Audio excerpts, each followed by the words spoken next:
Hey, welcome to Imagine BL Story. If you're new here, don't forget to hit that subscribe button. It really encourages my work and helps me bring you more stories.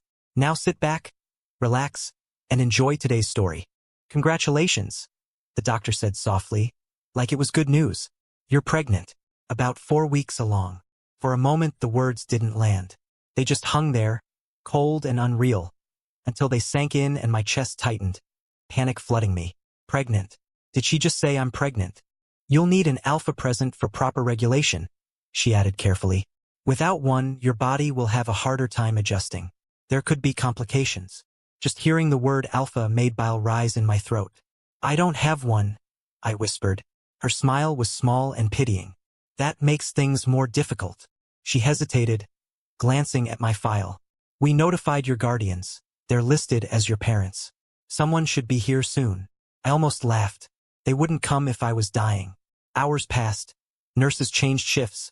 Patients came and went. No one came for me. When the doctor returned, her expression said everything. You'll need to sign your own release form, she murmured. My hand shook so hard the pen nearly tore the paper. Then I gathered my things and walked out of the hospital. The night air was damp and cold, my steps heavier with each block. How am I supposed to do this? I can barely keep myself together, and now, there's a child. By the time I reached home, my body felt hollow, but the moment I stepped inside, Father's voice cut through like a whip. What's this I hear? That you're pregnant? He stood in the living room, arms folded, face carved from stone, his alpha scent pressing down like a weight. Mother sat on the couch, eyes downcast. My brother Jaeha leaned against the wall, smirking like a viper waiting to strike. Tell me who the father is, Father snapped. Now. I don't. My throat burned. Oh, I doubt he even knows, Jaeha said, voice dripping mockery. You've been reeking of alpha for weeks. Who is he, Jaeha? Some cheap fling? Or did you spread your legs for whoever offered the highest bid? Shut up. My voice cracked, tears burning my eyes.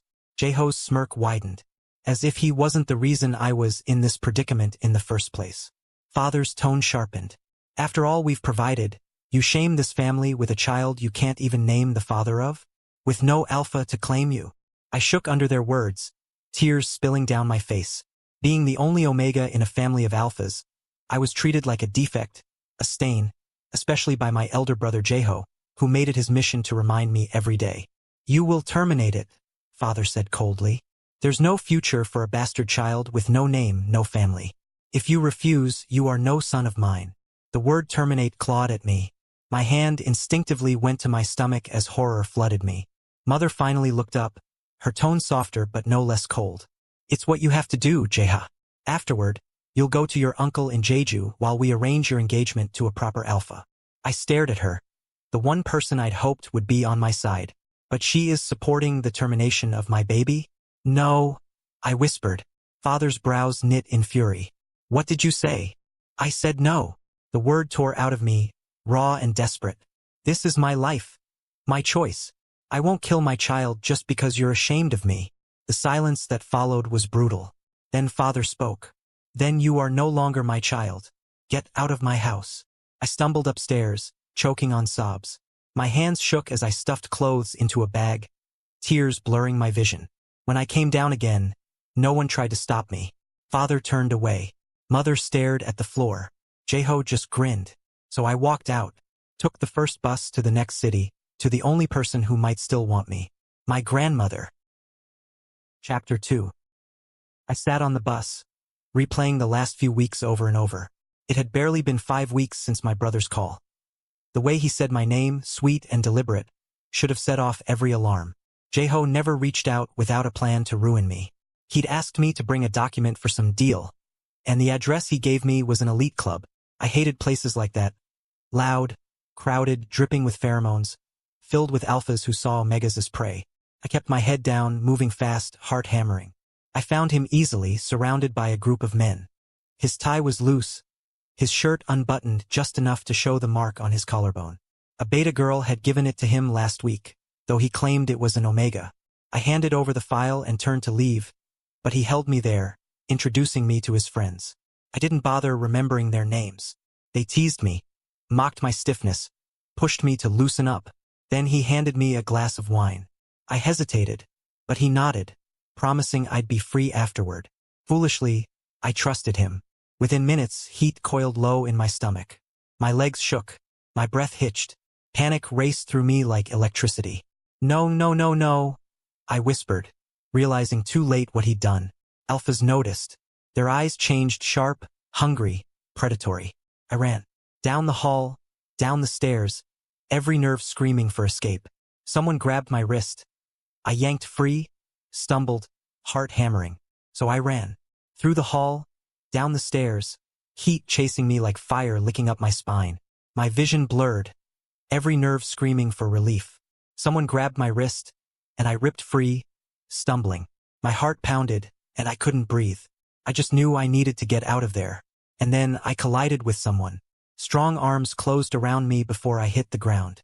A scent crashed over me, deep and steady, cutting through the chaos like thunder through storm clouds. Alpha. Not just any alpha. This one was overwhelming, rich, grounding. It sank into my bones, cooling the fever in my blood, pulling the air back into my lungs. I clung to him without thinking. My body trembled. My instincts screamed, safe. My vision tilted, darkened.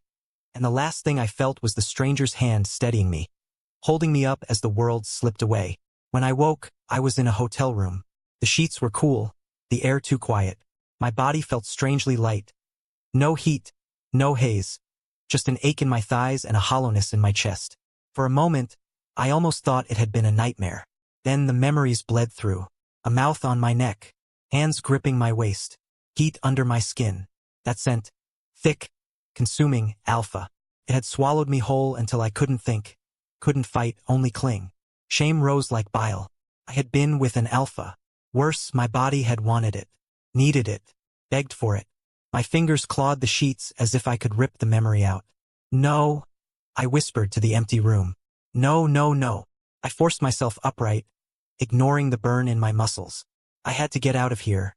Whoever he was, I couldn't risk him thinking I belonged to him. I found my clothes neatly folded on a chair, yanked them on with shaking hands, and bolted, taking the first cab I saw. By the time I stumbled into my bathroom, my stomach was twisting so hard I thought I might throw up. I turned the shower as hot as it would go and scrubbed until my skin burned. Again and again, nails raked across my arms, my chest, between my legs. The steam stung my eyes, but it didn't matter. His scent still clung to me, stubborn and warm, and I hated it. When I stepped out, dripping and raw, Jaeha was waiting on my bed. His eyes were sharp, his pheromones flooding the room like a trap. "Where the hell were you?" he demanded, stepping closer. "Who were you with? Which alpha took you?" "No one," I snapped, clutching the towel tighter around me. "I left the party and crashed at a friend's place." "Don't lie," he sneered. "His scent's all over you. Tell me his name so I can get the money he owes me." My heart stopped. "What are you talking about?" He smirked, leaning down until his face was inches from mine. "The guys were bidding on who'd take your virginity. So," his voice dropped to a hiss. "Who finally won?" The floor tilted. My stomach lurched. "Why you did this?" "Of course I did. Don't waste a good thing." He straightened, eyes glittering. "Now tell me his name. I want what's owed to me." Something snapped. I screamed, raw and ugly, and hurled the nearest thing at him. A lamp, a book, anything my hands could find. "You're disgusting. You ruined me." He didn't even flinch. He caught my wrist mid-swing, squeezing until pain shot up my arm. "Stop acting so dramatic," he muttered. "You were always going to spread your legs for some alpha. At least this way you're useful." He released me, and I crumpled to the floor, clutching my wrist, sobbing until it hurt to breathe. He turned toward the door, throwing one last glance over his shoulder. "Never mind. I'll find out myself. You're good for nothing anyway." And then he was gone. I stayed there on the floor, shaking, wishing I could disappear. What had I done to deserve this family? But even as I cried, a thought surfaced, small, defiant. I would finish school, get a job, leave this house and this city behind. One day, I'd be free of them all. Fate has a cruel sense of humor. Barely a month after that night, my body started betraying me with nausea and fevers that left me shivering under blankets, night sweats soaking through the sheets. I told myself it was just stress, exhaustion, Anything but the truth, until one afternoon on campus. A sharp pain knifed through my stomach, the world tilting and spinning until I collapsed. When I woke, I was staring at the sterile white ceiling of a hospital room. A doctor's voice cutting through the fog, telling me I was pregnant, just 6 weeks along, and suddenly every rational thought I had scattered like ashes in the wind. The word hung in the air and settled in my chest, heavy and impossible, and for a moment, I thought about ending it, sparing a child a life like mine. But the second I got home and faced the cold, judging eyes of my family, I realized this child was mine, the only thing in the world that belonged to me. It became clear who I had to turn to. My grandmother. I hadn't seen her in years, not since before everything in our family had gone sour. But the moment I stood on her doorstep, she opened her arms and pulled me in, whispering, "My poor boy, you're home now." And for the first time in a long time I felt the tension in my chest ease, even if only a little. I wanted to tell her everything. The hospital, my father's rage, the baby growing inside me. But shame clamped my mouth shut, and she didn't push, just gave me a bed, hot food, and quiet that let me breathe again. Chapter 3. The days that followed were slow and grounding. I helped her with the diner she runs at the corner of her street, swept the floors, washed dishes, carried trays, and for a few hours each day, I could almost pretend life hadn't completely fallen apart. But my body wouldn't let me forget. Every morning, I woke to nausea that left me doubled over, and my grandmother noticed, as she always did, bringing ginger tea, pressing a cool hand to my forehead. One morning, when the nausea lingered too long, she sat me down at the kitchen table, her eyes soft but steady, and asked the question I had been trying to avoid. "How far along are you?" The words broke me. My lips trembled, my chest tightening, and I whispered, 6 weeks, letting tears spill freely before I even realized I was crying. Her hand found mine, warm and grounding, and she asked gently if I knew who the father was. I shook my head, sobbing harder, unable to put together the words. She drew me into her arms before I could finish, murmuring that she didn't need details, that all that mattered was I wasn't alone and that the baby would be loved. I clung to her words like a lifeline. She became my anchor, accompanying me to every appointment, holding my hand through the uncertainty, never flinching at the looks from doctors. When the ultrasound at 5 months revealed a girl, my chest constricted in disbelief and awe, my hand instinctively finding my grandmother's, her thumb brushing mine, grounding me as she whispered, "See, she's already showing her strength." That night, we sat together in her cozy room, old movies flickering on the TV while we tossed around names. Every suggestion made me wince, shrug, until one slipped naturally from her lips, Siren, and then the baby kicked. I gasped, my hands flying to my belly, and my grandmother laughed through tears. She chose for herself. I laughed too, letting it tumble out in a way I hadn't in months. For the first time, it felt real.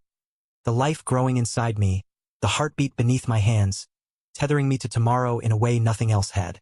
Adjusting to life with my grandmother grew easier with each day. My old dreams, my old family, all of it felt like a distant echo. My focus narrowed to the life growing inside me and helping her in any way I could. Running errands at the market became part of the rhythm, but as my body changed around the 5-month mark, it became harder to manage. Not because of the market itself, I liked the noise, the smells, the rhythm, but because of the whispers that always followed. Poor thing, already showing, and no ring on his finger. Grandma never let them slide. One sharp glare from her and the gossipers scattered. Yet I still heard the words, always. My belly had rounded stubbornly beneath my clothes, impossible to hide. "Stop frowning," Grandma said, adjusting her basket on her hip. "Your face will wrinkle before your time." I huffed. "Maybe I want to look scary. Keep the gossiping hens away."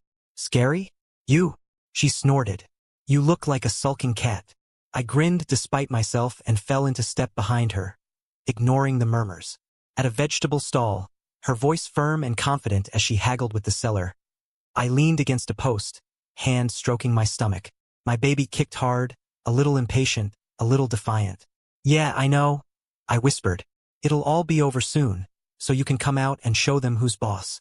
Back home, she set me to work peeling potatoes while she unpacked the rest. My movements were slower, hands trembling from fatigue, but I wanted to help. I hated feeling useless. "You don't have to, you know," she said, glancing at me. "If I don't, I'll just stare at the ceiling and dream about fried chicken dipped in ice cream," I muttered. She wrinkled her nose. Disgusting. Tell that to your grandchild, I said, gesturing at my stomach. She's the one making the demands.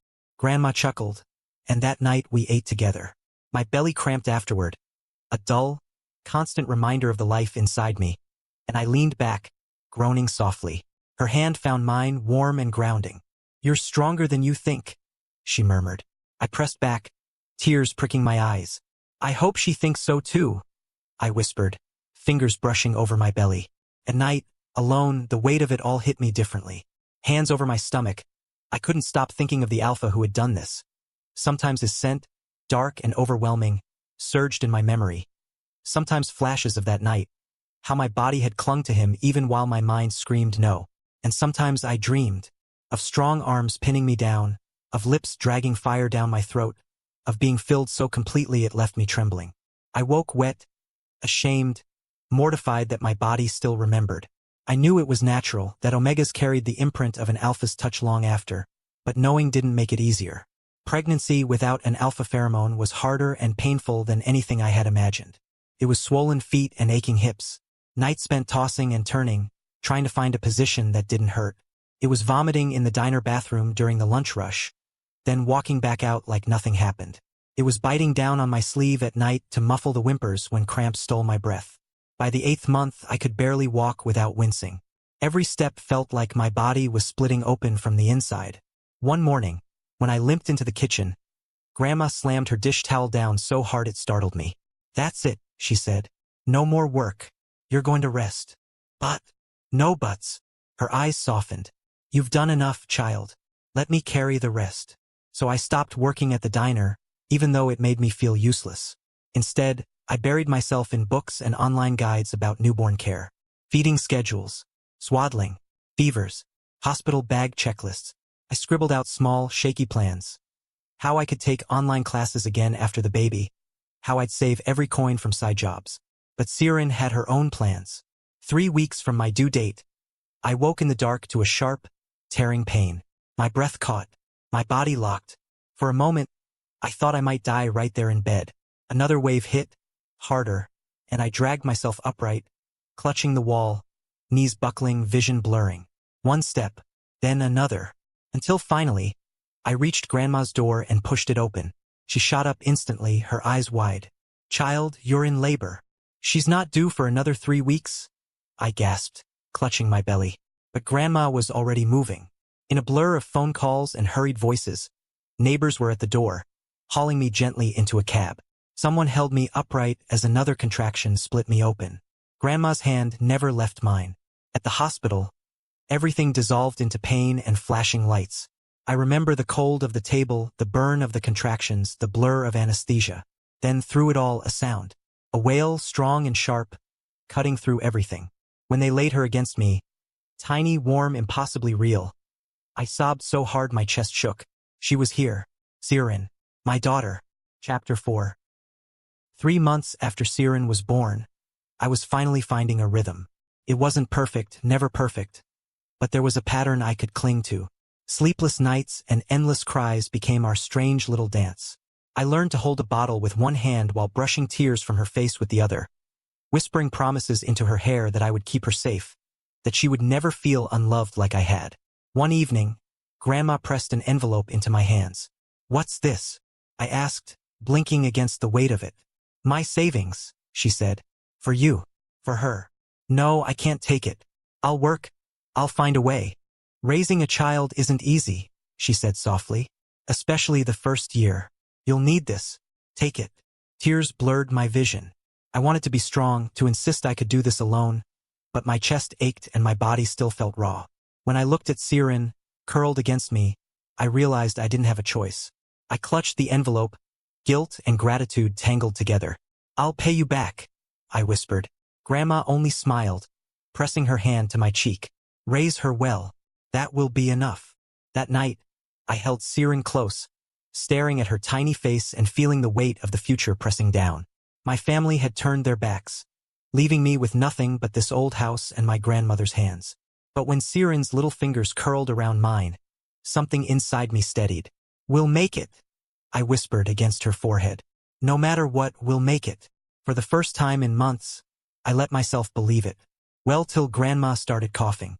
At first, it was just a small tickle, the kind she waved off with a laugh. But it got worse. She grew weak, and one night I woke to the sound of metal clattering on the tile. I found her on the kitchen floor, clutching her side, pale and sweating. I almost dropped Siren in my panic, hands shaking as I called for help. At the hospital, the doctor explained gallbladder disease and that surgery needed to happen soon. I nodded through the instructions, keeping Siren close, trying to hold myself together. But when I reached the administration desk, the bill hit me. My chest tightened. The numbers were astronomical. I had no savings, no income, and I knew my parents wouldn't lift a finger. For a moment, I thought about walking away, pretending none of this was real, but I couldn't leave Siren behind. Then a voice came beside me, low, steady, threading straight through the chaos in my head. "I'll cover the bill." I froze. My breath hitched. Siren stirred in my arms, and I gripped her tighter as if that could shield us both. Slowly, I turned, and standing there was a man I hadn't seen before, yet somehow felt familiar. Tall, broad-shouldered, dressed in dark clothes that clung to him. He filled the hallway with a presence that pressed against me before he even moved. His scent hit me first. A deep, grounding alpha fragrance that wrapped around me, dragging me back to that night. The heat, the helplessness, the way my body had clung to him like it belonged there. My knees threatened to give out. He stepped closer, eyes locked on mine, sharp, unyielding, yet softened at the edges, like he couldn't believe what he was seeing. "I found you," he said, his voice low, cracking at the edges. Every instinct screamed at me to run, to vanish, but my body betrayed me. Frozen in place, my scent already intertwining with his in a way that made my pulse spike. His gaze dropped to Siren, stirring in my arms, and I saw his expression shift. First shock, then recognition, and finally something deeper. Raw, fierce, protective. My throat tightened at the weight of it. Siren let out a tiny whimper, and it snapped me out of the haze. "I'm sorry," I whispered, words spilling before I could stop them. "I don't know who you are." He froze, hands rising slowly as if to show he meant no harm, yet his eyes never left me or us. "I've been searching for you," he said, voice low, roughened with tension. "Everywhere. For months. The hotel was empty when I returned. I thought." His jaw clenched, breath hitching. "I thought I'd lost you forever." Something inside me cracked at the confirmation that he was the alpha from that night, the one I'd clung to. I shoved the thought down. It didn't matter. I didn't want to be anywhere near him. "You're mistaken," I whispered, turning to leave. He moved quickly, stepping in front of me. "Don't be like that, Jaeha. I can tell you remember me. Let me handle your grandmother's bill. Then we talk. Okay?" "No. I can take care of it myself," I said, though relief and desperation warred inside me. He raised an eyebrow, almost amused, then handed a black card to the nearby nurse with quiet instructions to cover the bill and prep her for surgery. Her eyes widened, and she hurriedly complied. I stood frozen, clutching Siren, stunned. His scent hit me again, sharp and grounding, pulling memories of that night to the surface. By the time I found words, Grandma was already being wheeled into surgery. He gestured to the bench nearby. I lowered myself onto it, arms aching from holding Siren. Silence stretched between us, broken only by the occasional glance he stole at me, though his attention was mostly on her. Each time he looked, I instinctively pulled her closer. He noticed but said nothing. Then Siren started crying, sharp and insistent. I tried everything, but she wouldn't stop. "Give her to me," he said, voice firm. I jerked my head up, hands tightening around her. "No, you don't get to touch her. She's crying because you're exhausted. Let me help," he said. "No, I can handle this myself," I snapped, panic rising. But her cries only grew, my fingers shaking as I tried to soothe her. He didn't argue. He just waited, calm and steady, arms still outstretched.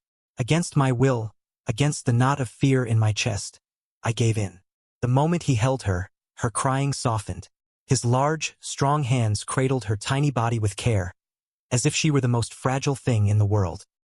He hummed low, almost instinctively, and Siren quieted completely, her fists unclenching, eyes fluttering shut. I froze, breath caught in my chest. A man like him, powerful, terrifying, the alpha I swore I hated, was holding my baby as if she were the center of his universe. and I hated myself because it made something ache deep inside me. Slowly, my tension eased, my body surrendering against my will to the steady pull of his soothing pheromones. The warmth and quiet strength of him wrapped around us, lulling my racing thoughts, and before I knew it, exhaustion claimed me as I fell asleep. Wow, you've made it this far. If you're enjoying the story and still haven't subscribed, please take a second to do so. It means a lot. Also, drop a comment and let us know where you're listening from. Alright, let's get back to the story. Chapter 5. When I woke, I was in a different room, alone. Siren wasn't with me. Panic slammed into my chest as I shot upright, already imagining the worst. I was halfway to the door when it opened, and he walked in calm, composed. Our daughter tucked against his chest, a half-empty bottle of milk in his hand. Relief crashed through me so hard my knees went weak. I rushed forward and snatched her from him, my voice shaking. Don't you dare. Don't ever. She was hungry, he said softly. I fed her. That's all. I glared at him, holding Siren tight. You don't get to feed my daughter without my permission. His eyes hardened a fraction. I understand you're scared and confused, but you can't deny she's mine too. And there is no way I will harm my child or her father. My throat tightened. I wanted to say something snappy to him. Before I could respond, a nurse stepped in, relieved. Your grandmother's out of surgery. She's stable. I exhaled and left for her room, the alpha trailing silently behind me. Grandma was still asleep, and the nurse advised me to go home for her things and rest. I'll take you, he said quietly. I should have refused, but exhaustion weighed me down like a stone. I followed him, ignoring the looks people threw our way. Me pale and clutching Siren, him towering with a presence that didn't belong in our small town. When we got outside, I finally understood why they were staring.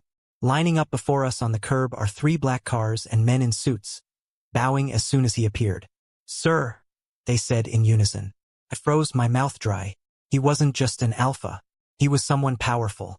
For a moment, I almost felt relief that Siren hadn't been the product of some messed up wayward alpha. But this does not seem to be the case. But the thought didn't comfort me. Power was still power. An alpha was still an alpha. He could take her from me, and I wouldn't be able to stop him. He opened the car door and gestured for me to get in. Like a ghost, I climbed into the leather interior, holding Siren close as if she were my shield. He slid in beside me and signaled the driver to move. I sat stiff in the back of the car, Siren cradled against my chest, her tiny warmth a tether in the storm raging inside me. My eyes flicked between the tinted window and the man beside me. The hum of the engine couldn't drown the knot of fear and disbelief tightening in my chest. How did you find me? I asked, voice low, sharp, almost breaking. He didn't answer right away. His gaze lingered on Siren, on the little fist curled against my shirt. Then, finally, he spoke. I had people searching for you everywhere. For months. He reached into his coat and handed me a tablet. I glanced down, and the image made my stomach twist. A blurry photo of me holding Siren, smiling down at her. My mind raced. Probably a stranger had snapped it at the diner where I worked, and it somehow ended up in his hands. The thought of just how much effort he had poured into finding us made my chest tighten further. So what? You saw an Omega you once slept with her child, and decided to hunt us down to claim her. My voice trembled, a mixture of anger and disbelief. He smiled faintly, almost amused. You finally admit she's mine. And no, I was searching for you long before that photo surfaced. It only helped me find you faster. My breath caught. And who exactly are you? My cheeks burned, my voice tighter than I wanted. Because clearly you're not just some alpha. He tilted his head, gaze sharp and steady. Rio Minsik, he said quietly, CEO of the Ming Corporation. My stomach lurched. The Ming Corporation wasn't just any company. It was a colossus. Everything from tech to finance, media to real estate. I doubt you would find anyone in the country who had never used a product or service owned by them. His family was in the top 1% of the nation.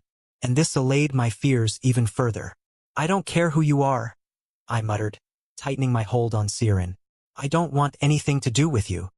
He leaned slightly, and the faint curl of his alpha scent filled the car. Deep, grounding, almost magnetic. You don't believe that, Jaeha, he said, voice low. You have everything to do with me now, and there's no way I'll leave you or our daughter alone. The sooner you accept that, the easier it will be for both of us. I turned away, staring out the tinted glass, ignoring the blush that crept through my body. Damn him, this is why I stay clear of alphas. By nature, omegas are bound to submit to them, and I don't know how long I can push him without crumbling. By the time we pulled up to the house, I was mentally exhausted from trying to come up with too many scenarios of how I could get out of this. I carried Siren, who had fallen asleep in her crib, determined to shut the door on him, but he followed me inside. You can leave now. Thanks for driving us home, I demanded once I immediately placed Siren down. He leaned against the wall, arms crossed, unbothered. So what's her name? You haven't told me yet. I clenched my fists. I don't want to. Come on, he countered. His eyes were steady, heavy with something like guilt. I deserve to know the name of my daughter, don't you think? My blood went cold. Deserve? You forced yourself on a defenseless Omega, and you think you deserve to know the name of the product of that encounter? His face darkened as he walked closer to me. You clearly have no memory of that night if you claim I forced myself on you. I kind of saved you. I stepped back a bit, straining to hold his gaze. Then tell me what happened. I can barely remember the events of that night. For a moment he said nothing, just studied me with that unnerving stillness that made me want to squirm before gesturing for us to sit. When you fell into my hands that night, he began quietly, his eyes never leaving mine. You were running from a pack of alphas. Your scent was off. Fear tangled with heat. And I hid you in a room, flooding it with my pheromones to keep them away. But your heat was tearing through the walls, pulling at me like gravity. It triggered my rut. His voice tightened as he continued. I tried to fight it. I really did. But you kept begging for relief, Jaeha. And I gave it. I couldn't not. The words hit like a stone in water, rippling through the fragments of memory I'd been avoiding. The pain must have been so unbearable that I'd clung to him without thinking, begging unconsciously for release. So I gave in, he said finally, his tone flat but his eyes raw. I lost myself. I nodded you. It was the only thing that made sense that night. I won't lie. I wanted it, every second of it. But if I hadn't, you wouldn't have survived. My throat burned. You think that makes it better? That you branded me without asking? No, his voice dropped lower. It makes me guilty, but it also makes me yours. Forever. I blinked hard, looking away from him as tears stung my eyes. I hate alphas, I whispered. Any Omega would have been thrilled to be the one I nodded, he replied, leaning back. With you carrying my child, I expected you to come knocking at my door, demanding your share. But you didn't. That's why I searched. And that's how I found out you despise alphas. My family are all alphas, I explained. The word family tasted bitter in my mouth. My brother spiked my drink, set me up, sold me to his friends, and my parents disowned me for refusing to abort. So yeah, alphas disgust me. His expression cracked then, feral anger flickering beneath a carefully controlled voice. I'm sorry that happened to you, but I'm not like them. If you let me, I'll prove it. For as long as it takes. I bit the inside of my cheek. You can't just waltz in and play father. We don't need you. He leaned forward, voice soft but steel underneath. You may not want me, but she needs me, and I need her, and I need you, whether you admit it or not. Tears blurred my vision. I hate you, I whispered again. But the words cracked this time, brittle and unsure. I'll take your hate, he said, unflinching, as long as I get to stay. We stay there in silence for a while, with only Siren's tiny sighs filling the air. Her name is Siren, I said at last. His eyes lit slowly, and a small, approving smile curved his lips. Chapter 6. A strong name, he murmured. It suits her. He shifted closer, his warmth brushing against me. You did good, Jaeha. You're strong. Brave. I want you to know that. My heart clenched at his words. I hated that I needed them. Tears spilled down my cheeks as I tried to hold myself together. He didn't know the truth. I wasn't strong. I'd wanted to give up so many times.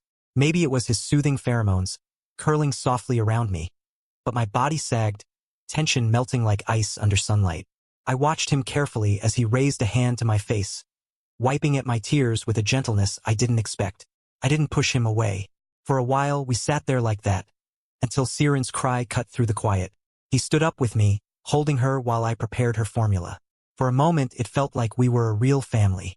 My heart ached as he took the bottle from my hands and fed her himself, looking down at her like she was his entire world. It felt surreal, like my life had flipped in a single day. But even as I watched him, a part of me stayed braced.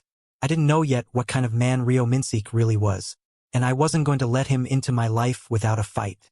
True to his word, Rio Minsik stayed, cramped into my grandmother's small apartment. He didn't leave, no matter how many times I told him to go or slammed doors in his face. At first, it infuriated me. A man with more money than the whole town acting domestic. He washed dishes, folded laundry poorly, and even got his men to sweep the porch. He fed the baby when I couldn't, cradling her against his chest, rocking her until she slept. On the fourth night, I woke to empty sheets, panic stabbing my chest. Barefoot, I stumbled toward the glow under the living room door and froze. He was there, seated in the armchair with my daughter curled against him. Her fists tangled in his shirt, face tucked to his throat, breathing slow. He hummed low, a soft, vibrating sound that steadied her instantly. I leaned against the door frame, torn between anger, guilt, and relief. His scent filled the room, warm, grounding, making my knees weak. My daughter sighed, his arm instinctively tightening around her, and I felt a jolt I couldn't place. He lifted his head, eyes locking on mine. "I didn't mean to wake you," he said quietly. She was crying. I thought I could help. I stepped forward slowly, arms crossed. "She doesn't settle that easily for me," I said, brittle and tired. He didn't flinch. He brushed a thumb over her soft hair. "She knows me, my scent. My blood is in hers. It doesn't mean she loves you any less." Something inside me cracked. I wanted to scream, to run, to collapse. Instead, I sank onto the couch, hiding my face. "It's not fair," I whispered. He came closer, sitting beside me, keeping our daughter in his arms. He didn't hand her over or try to console me. He just stayed there, close enough that his scent wrapped around us both, grounding and infuriating all at once. I lifted my head, meeting his gaze through the blur of tired tears. And for once, I didn't see the alpha who ruined my life. I saw the father who had been missing all along. And that terrified me more than anything because the walls around my resolve were cracking more and more each day. When Grandma was awake enough for visitors, he followed me to the hospital. The moment she saw him, her face hardened. "So you're the one who impregnated my grandson," she said, voice sharp but threaded with concern. He bowed his head slightly. "Yes, ma'am." She gripped my hand, eyes flashing. "How dare you leave him to suffer alone? How dare you let my grandchild carry this burden without you? Grandma, please." "He didn't know," I said quickly. Her gaze softened on me, though her disapproval lingered. "Even so, you're a father now. Act like it." He met her eyes steadily. "I intend to." I should have felt relief, but instead my chest tightened. Every time I found a reason to hate him, he quietly dismantled it, with actions, not words. And with his pheromones constantly around me, I was finding it harder and harder to resist him. Later that evening, after putting Siren to sleep and arranging Grandma's room for her discharge, I found him on the porch. Shirtless, sunlight catching the sharp lines of his shoulders, he bent over a stack of papers. I froze mid-step, heart hammering. I shouldn't have looked, but I couldn't stop tracing the curve of his arms, the concentration etched into his brow. I turned away quickly, but the image stayed, haunting me for days. Minsik wasn't subtle about his attraction either. He found every opportunity. Hugs when I least expected them, spoon-feeding me while I fed Siren, carrying me bridal-style to bed when exhaustion hit, pressing gentle kisses to my hair after. That evening, fresh from the shower, I froze. He was already in my room, eyes locked on mine. Heat surged through me as they drifted downward, settling on my abdomen. I glanced down, noticing my C-section scar, and hastily tied my robe tighter. He closed the distance before I could move, gently halting my hands. "Don't hide it," he murmured, fingers tracing the scar in a touch that sent shivers through me. "Did it hurt badly?" he asked softly. "I was under anesthesia, so I don't know, but before then, it hurt." "She fought to come out early," I admitted. He smiled faintly and lifted his hands to my face, cradling it. The heat, the scent of him. It pressed against my senses, making my pulse spike. I leaned forward almost on instinct, anticipation coiling in my chest. But instead of a kiss, his lips pressed to my temple so soft I almost missed it. "I'm sorry you had to go through that alone," he murmured. The words, the touch, the heat lingering in the air. It left me breathless, my body betraying me with a flush I couldn't hide. I stepped back, forcing control, heart hammering. "Yeah, well, you didn't know," I said, voice shaky, even as my mind betrayed me, replaying every moment of his nearness. I hurried into the other room, but the warmth of him lingered, teasing, making me aware of the pull I'd tried to ignore, and I knew, with a sinking thrill, that resisting him was only going to get harder. Chapter 7. The next day, we picked up my grandma, who was thrilled to be home. She didn't scold me for letting Minsik stay. If anything, she insisted his presence was good for the baby. By dinner, she had him cornered, grilling him about his life until I knew more than I cared to. Minsik ordered far more food than we could eat, quietly proving he was nothing like the other alphas I'd known. Reliable, patient, careful. And I was already losing strength from resisting the pull he had on me. My body reacted every time he moved or even left for meetings, my heart jumping at every passing car.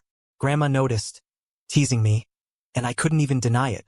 Well, I didn't have to for long, because one night after Grandma had gone to bed, exhausted from her recovery, Siren slept soundly in her crib.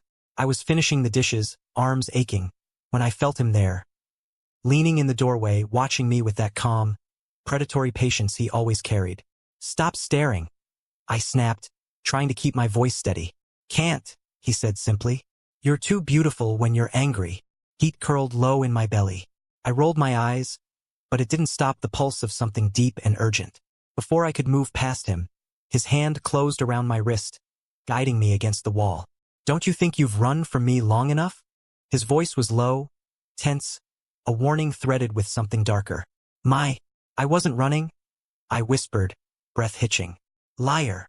His lips brushed against mine in the same instant, claiming, demanding, and everything inside me fell into motion. My knees threatened to buckle, hands gripping his shirt, trying to steady myself even as every nerve fired at his touch.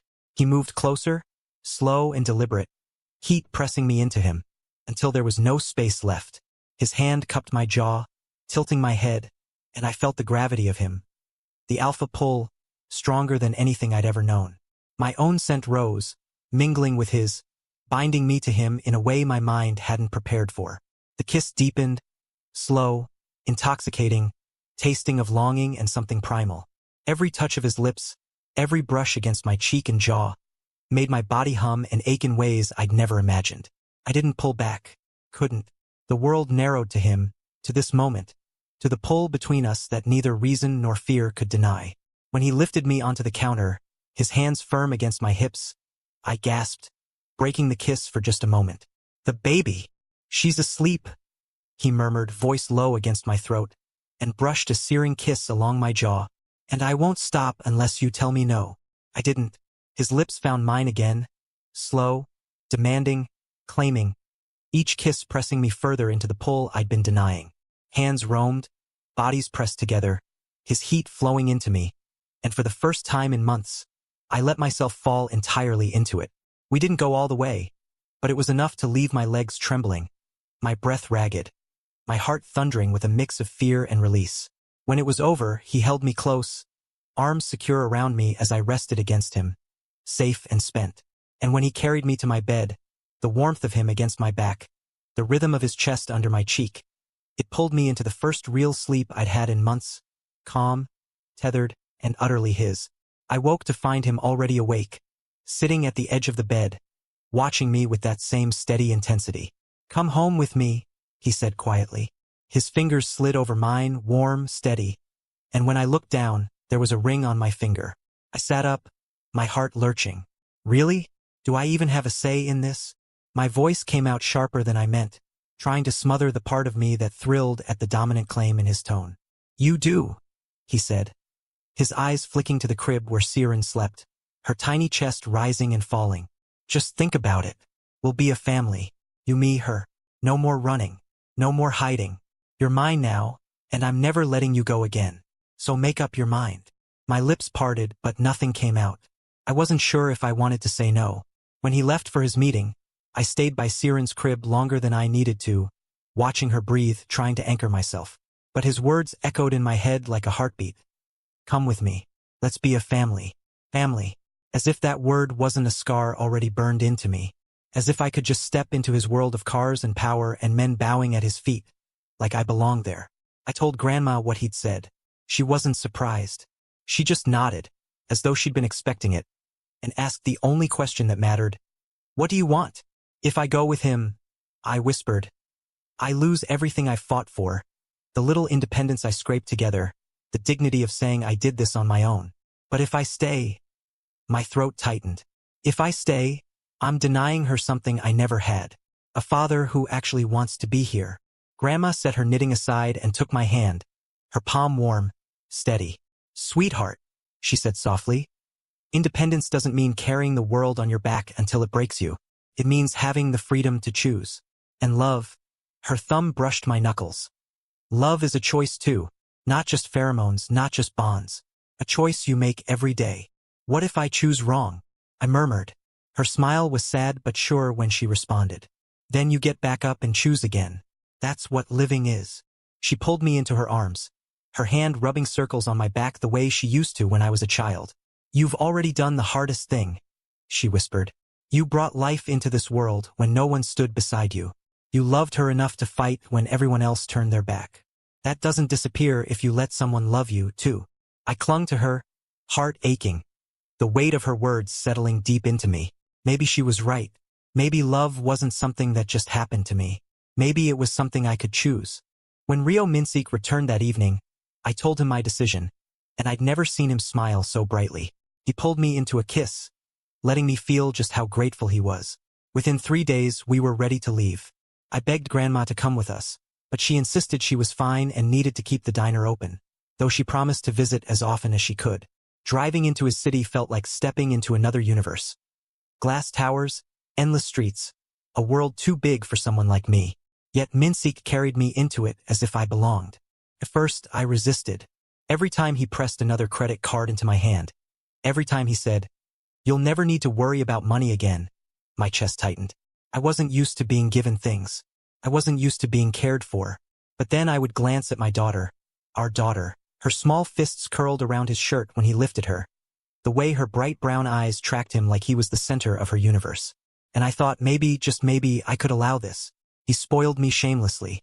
He hired a nanny who treated my little girl like she was her own, respecting my decision to return to college. It was intoxicating and terrifying at once. When he introduced me to his family, I braced for the worst. I expected contempt. I expected polite disdain.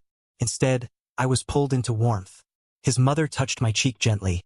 His sisters fussed over Siren, and his father clapped my shoulder like I was already one of them.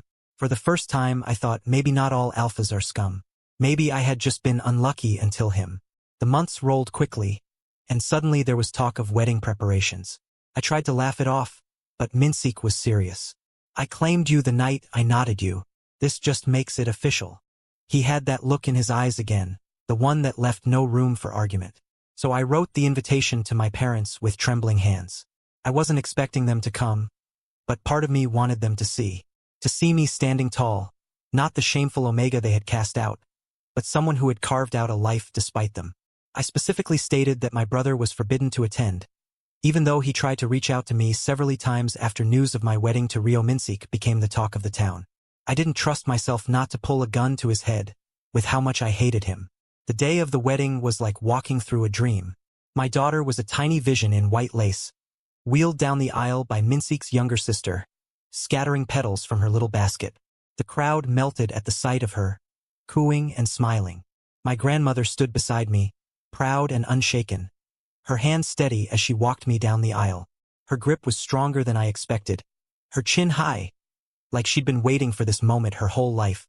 Minsick stood at the end of the aisle, eyes fixed on me like I was the only one in the room.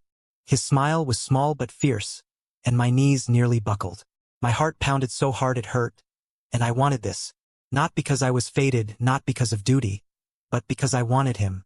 The ceremony blurred into vows, into rings, into the soft sound of my own voice saying yes. And then, out of the corner of my eye, I saw them, my parents, dressed impeccably, sitting in the second row as if they had never disowned me. My mother's eyes were wet, my father's jaw tight, both of them playing the roles of proud parents. After the ceremony, they approached me. My father's voice was low, controlled. You've finally brought glory to our family name. Jaeha, I am proud of you. My mother clutched my hand, eyes wide with pleading and dotting on my appearance. For a second, my chest cracked. For a second, I was that boy again, aching for their love. But then I remembered the nights of sickness, the tears in the hospital, the silence when I needed them most. I took a breath.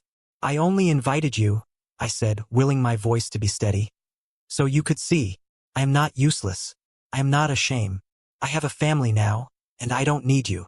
They froze, their faces twisting. My mother whispered, please, but I cut her off. I forgive you, I said softly, but forgiveness doesn't mean I want you in my life. This is goodbye. I turned, and Minseek was waiting by the limo, a wolfish smile playing on his lips. He didn't ask what had been said. He didn't need to. He just pulled me into a kiss, deep and certain, as the crowd erupted in cheers. When we broke apart, I was breathless. He whispered against my lips, mine, forever. And when he swept me into his arms, carrying me out like the world belonged to us, I didn't resist. I just thanked whatever gods had turned my worst nightmare into my greatest blessing. The end. Thank you for listening. If you enjoyed the story, tell us your thoughts in the comments. We'd love to hear from you. And don't forget to subscribe and click the notification bell so you never miss an upload. Until next time, keep daydreaming in BL.